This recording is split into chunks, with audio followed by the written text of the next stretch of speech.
안녕하세요. 아침마다 새로우니 이성진 목사입니다. 3월 4일 화요일 아침입니다. 휴일을 보내고 다시금 힘찬 도약이 오늘의 일상 속에서 일어나기를 빕니다. 오늘 묵상 본문은 누가복음 3장 1절에서 6절 말씀 제가 봉독해 드립니다. 디베르 왕제가 통치한 지 15해 곧 본디오 빌라도가 유대의 총독으로, 헤롯이 갈릴리의 분봉왕으로, 그 동생 빌립이 이두레와 드라고비 지방의 분봉왕으로, 루사니아가 아빌레네의 분봉왕으로, 안나스와 가야바가 대제사장으로 있을 때에 하나님의 말씀이 빈들에서 사가랴의 아들 요한에게 임한지라. 요한이 요단강 부근 각처에 와서 죄 사함을 받게 하는 회개의 세례를 전파하니, 선지자 이사야의 책에 쓴 바 광야에서 외치는 자의 소리가 있어 이르되, 너희는 주의 길을 준비하라. 그의 오실 길을 곧게 하라. 모든 골짜기가 메워지고 모든 산과 작은 산이 낮아지고 굽은 것이 곧아지고 험한 길이 평탄하여질 것이요 모든 육체가 하나님의 구원하심을 보리라 함과 같으니라. 아멘. 어제 아침에 예수님의 12살 어린 시절을 살펴보았지요. 오늘은 예수님께서 성인이 되셨고 예수님의 공생애가 시작이 되었습니다. 그 역사적인 배경은 어떠했을까요? 2장에서 3장으로 넘으면서 몇 년이 지났을까요? 3장 1절에서 우리가 좀 추론할 수 있는데, 12살 예수님께서 공생애를 시작하시니 이제 30세가 되신 것이죠. 그러면 몇 년이 지난 겁니까? 18년이 지난 상황입니다. 이 긴 세월을 건너뛰고 예수님의 공생애가 시작이 됩니다.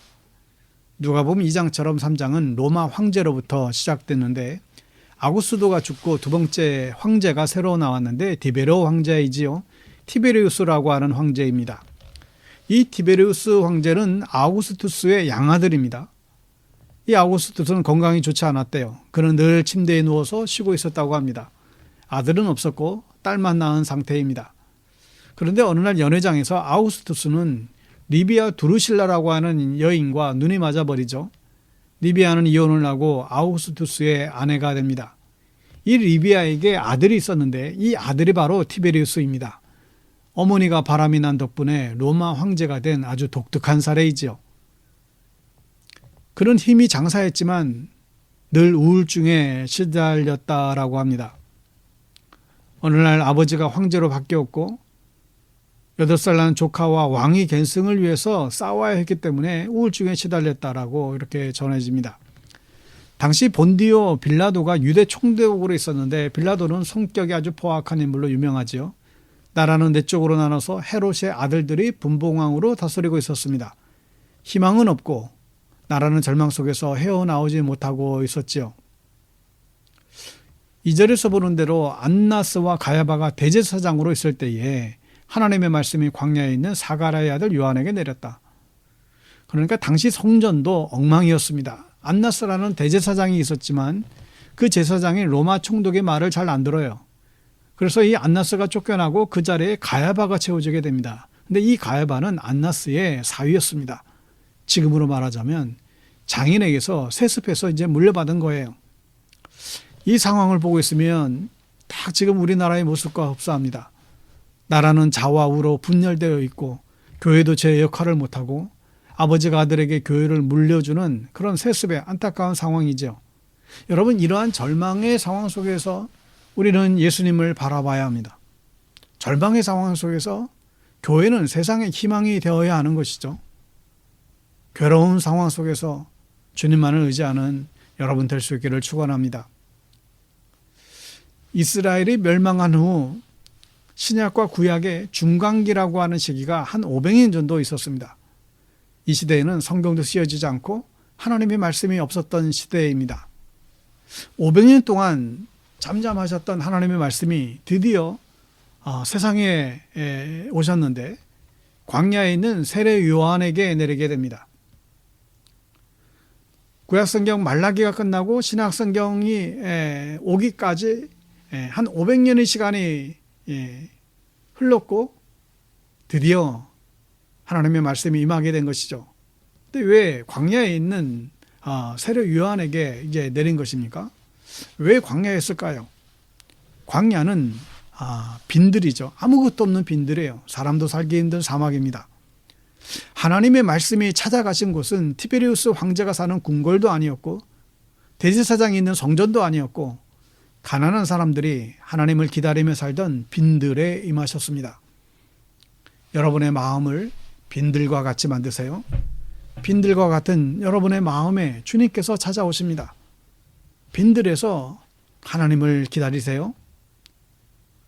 세례 요한은 수도원의 조상이라고 불리어지는데 당시 세례 요한과 같은 사람들을 에스네파라고 불렸습니다. 이들이 빈들이 모여서 살았어요. 사막이라서 물도 없었는데 어디서 구했는지 많은 물을 모아서 세례를 행하고 있었습니다. 세례를 베풀고 성경 말씀을 기록하며 죽을 때까지 사막에서 동행했던 사람들이 에스네파 사람들이에요. 이 에스네라고 하는 것은 거룩하다는 뜻이죠. 바리새라는 말도 거룩하다라는 뜻입니다. 구별됐다라는 뜻입니다. 바리새파는 자신을 거룩하다고 하면서 시장에서 사람들이 보라고 두 손 들고 기도했습니다. 사두개인들은 자신을 거룩하다고 하며 정시판에 뛰어 들어갔지요. 반면에 에스네파 사람들은 빈들로 들어가서 죽을 때까지 말씀과 동행했습니다. 빈들의 마른 풀같이 시드는 나의 영혼, 주님의 약속한 성령 간절히 기다리네. 여러분의 마음을 빈들로 만들 수 있는 그런 은혜가 있기를 바랍니다. 사절에 보면 선지자 이사야의 책에 쓴 바 광야에서 외치는 자의 소리가 있어 이르되 너희는 주의 길을 준비하라. 그의 오실 길을 곧게 하라 했습니다. 여기서 이 세례 요한은 자신을 소개할 때 광야에 외치는 자의 소리라고 했어요. 무슨 말일까요? 자기는 어쩌면 사람도 아니라는 거예요. 다른 사람들은 자신을 그리스도가 아니냐라고 그렇게 생각했지만 정작 세례 요한은 자신을 소리라고 표현합니다. 그냥 사라지는 존재라는 거예요. 그리고 정말 세례 요한은 멋있게 사라집니다.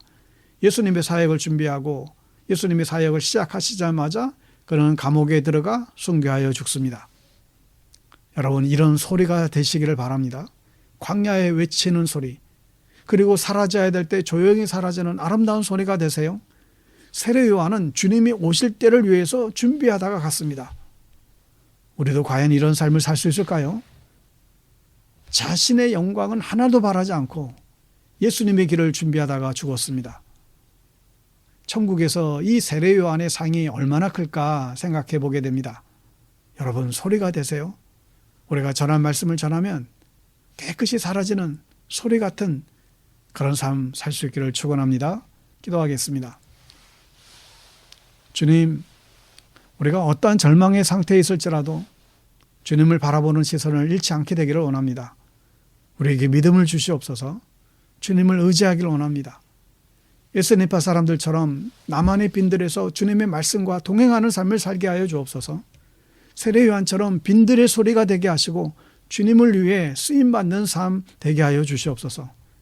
오늘 하루도 우리의 메마른 심령에 성령의 담비가 흘러넘치기를 소망하오며 예수님의 이름으로 기도합니다.